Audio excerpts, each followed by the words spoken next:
Question. For example, we can see two books. For example, we can see two books, but we cannot see the two. Which concept relates the statement?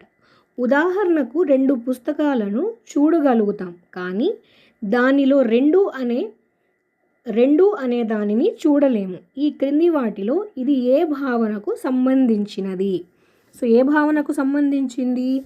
Abstract అమూర్త భావనలకు, abstract దానికి. Next, according to psychology the teaching of mathematics should not be the centre of curriculum but it is also. మనోవిజ్ఞాన శాస్త్రం ప్రకారం గణిత బోధన పాఠ్య విషయం కేంద్రంగా మాత్రమే కాకుండా ఈ విధంగా కూడా ఉండాలి. ఏ విధంగా? శిశు కేంద్రంగా ఉండాలి. సో చైల్డ్ సెంటర్డ్గా ఉండాలి.